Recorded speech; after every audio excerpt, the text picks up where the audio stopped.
For us this half hour, the Bills, as Elise mentioned, returning home to Highmark Stadium this Sunday afternoon. Actually, it's the first Sunday game in Orchard Park this entire season. Hard to believe we're in week 5 already, and that's just happening. They'll be taking on the Steelers, a bit shorthanded as well. The injuries really becoming a major storyline for this team. Dawson Knox, Jordan Poyer, Jake Kumerow, Jameson Crowder, Christian Benford have all been ruled out, among others. They are also on the injury list and are questionable to play. Joining us live now is our Bills insider Vic Carucci, who you can also catch on Sirius XM Radio. Vic, let's start with those injuries. So, Friday comes around, we get this final injury report from the team. A lot of names on there. I think a lot of people maybe, if surprised isn't the right word, at least disappointed to see Dawson Knox and Jordan Poyer making the list. Well, I think the disappointment would be a lot greater if the game they were preparing for was the one that's next week at Kansas City versus this one against Pittsburgh, where the Bills are still very heavy favorites. Look, I'm not putting on my Oliver Stone conspiracy theorist hat right now. Maybe I am. But if you just have to wonder, Michael, if these games were juxtaposed differently, if this were the Kansas City game, would you see Jordan Poyer out? Would you see Dawson Knox out? Again, maybe they would be. Maybe all 5 guys would be out. But I think there could be some, like the 2 I mentioned, and some of those questionable guys who may be held out, who would be going, so to speak, playing if it were Kansas City, just because that game has far greater postseason implications for the Bills to get that home field advantage.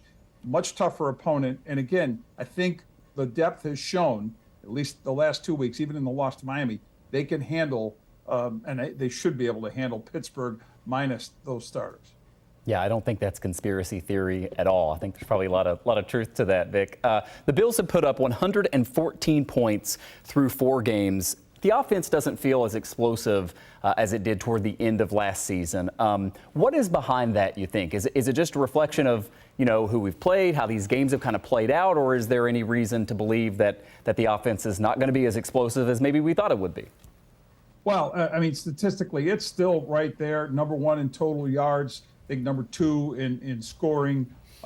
They're still, explosive is still the right word, but it's not those deep shot plays anymore. Mm-hmm. Josh Allen really showing patience, maturity, the check down throws. I know fans get frustrated. They want to see the more exciting plays, but the Bills are using the short passing game like their running game, and they're methodical. They're moving the ball.